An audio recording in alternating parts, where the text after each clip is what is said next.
What screams I'm a bad parent? Never saying sorry to the kid when the parents make a mistake.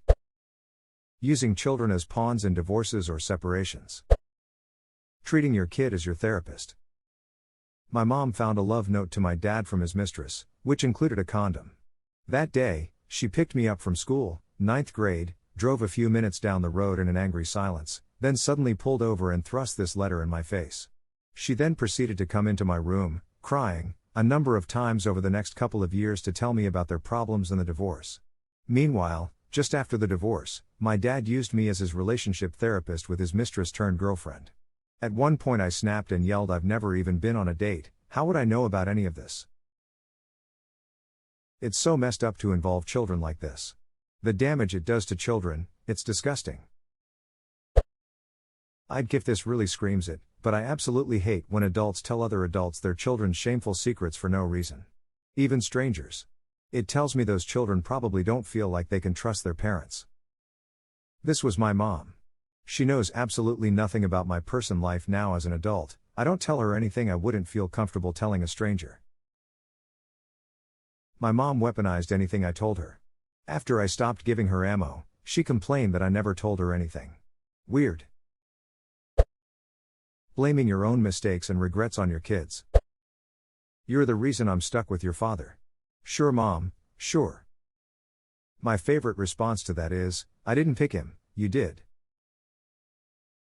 I didn't duck him, you did. Making your child think they aren't good enough. My mom once told me, "You're a screw-up and you'll always be a screw-up." I still think about that every time life isn't going my way or I'm feeling bad.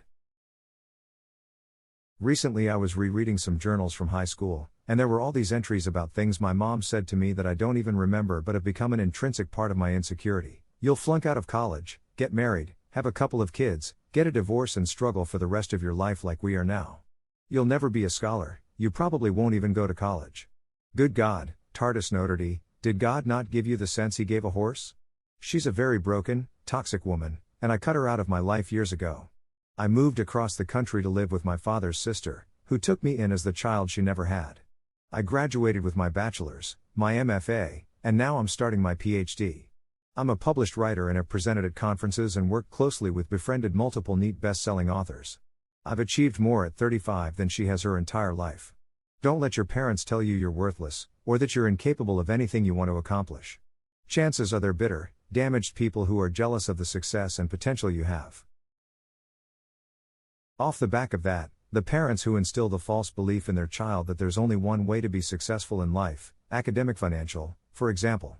There are all kinds of success, and what may be success to you may not be success to me. We're all individuals, after all, with our own desires and preferences. These don't particularly apply to me, but further examples, I might see it as a success to break away from the toxicity and narcissism of my parents' behavior by unlearning all of their negativity and raising my kids better. I might see leaving my home country and traveling the world to get a better understanding of other cultures as success instead of having a bigger savings account. I might see following my dreams, even if it isn't financially rewarding, as successful because at least I enjoy what I'm doing despite not being wealthy. We should be teaching our children simply to be sensible, responsible, happy, and well-rounded individuals who can find joy in anything. Whatever else they choose to do with their life, whatever path they take, that's their choice because it is their life. Ironically, never thinking you're a bad parent. I was assigned to arrange a free parenting with love and logic course a bit late in the evening for our school. I thought given the time the class was, lots of parents of some of the challenging kids who work, could make it to the class. Within a very short time, the class was full. I attended the class too and noticed the parents I saw were either teachers or parents of well-behaved kids. I felt so naive to think parents of naughty kids would even bother to show up. This still makes me sad to this day. If it helps at all, there's still a decent chance that some of the parents there were able to learn a thing or two and apply it to become better. Just because they're good parents, it doesn't mean they had no room to improve and didn't take any advice. True, but that's probably why the kids are better behaved in the first place, because their parents are taking an interest in learning how to be better parents.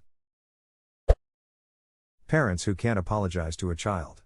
It's okay to have human emotions and moment to be triggered or struggling and lash out or be wrong, but for the love of all things good, apologize and change.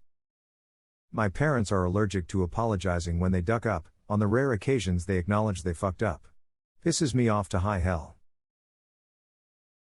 Mine just pretend it never happened and move on. Using them as perps gain for your YouTube channel. Or social media in general. Demeaning your children as means of punishment. The shame game. Brutal. Your own children being afraid of you. No child should be afraid of the person that looks after them. Nearly 247. I really don't think it clicks till adolescence either, when you look back and realize that you really were terrified of your father. 247 as a child. Or it's weird when you realize that not all children hate their fathers.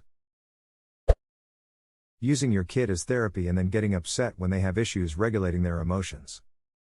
My mom, 100%. She told me some really heavy stuff about her childhood when I was 6. So I spent a good deal of my early adulthood figuring out how to process my own problems. Dad told me he got raped when I was 8. Asked me if I still thought of him as a man as he broke down. He would invite me to sit on his lap as he scrolled through Rotten.com. I feel this deep sense of stress and emptiness just hearing that. My dad used to sit me down to tell me about how his dad emotionally and physically abused him, and how awful everyone and everything around me is. He also used to have me sit down for hours and tell me every way that my mom is a terrible person and how awful women are. I'm pretty sure that I'm incapable of developing actually feelings for someone at this point, much less a committed relationship. Because every time I start feeling interested, my brain jumps back into child mode and barrages me with thoughts about how awful romantic partners are. If you're open to it, EMDR therapy can help with working through that. Zero interest in the kid. Doesn't care what they do or what happens to them as long as they don't inconvenience them. Punishing adult children when they don't do everything you say by silent treatment or nasty texts, days later acting like nothing happened. Saying, you never let go of things. My parents did this when I became a teen. No face-to-face convos, just shameful texts. The next day they would act like nothing happened. They've been alcoholics my whole life, and when I hit teenage years I got into alcohol and hard drugs. Me and my mom fought every night, and the next morning she would act like nothing happened. Trying to address it was pointless because she would fly off the handle screaming. And then Dad would send me a shitty text about how I should be ashamed of myself and that I'm breaking my mom. There's never been any conflict resolution in this house. Just inebriated fighting followed by denial. Being addicted to meth. Yelling at the kid for every trivial thing. My mother used to get up in my face and yell at me for trivial things. She would also spit on me while yelling. Yelling at a kid is traumatic for the kid. Don't do it. There are better ways to communicate than yelling. Triangulation. After divorce, one of our parents immediately weaponized our relationship against the other. I'm 32 and still unweaving all of the details in my brain. Edit, it hurts my heart to know so many can relate. But it warms my heart to be reminded that I'm not alone. My mom did this big time with us. Behave or I'll send you to your father's was a threat as a kid. Never really knew my dad or why they got divorced. He's dead, so I know I'll never get the actual reasons or facts on it. Edit, to clarify, Mom didn't kill him. They divorced, then he died years later. I volunteer at had student placements at a children's hospital, and we've had patients with serious brain injuries due to abuse, shaking, attempted drowning, etc. So yeah, I'd say those parents are pretty bad. When I was maybe 9, we lived in some apartments. One night I heard a baby crying and crying, but it sounded like it was outside. I looked out my window and saw a man holding a pillow over a baby's face trying to kill it. I freaked out and told my mom, and she called the cops.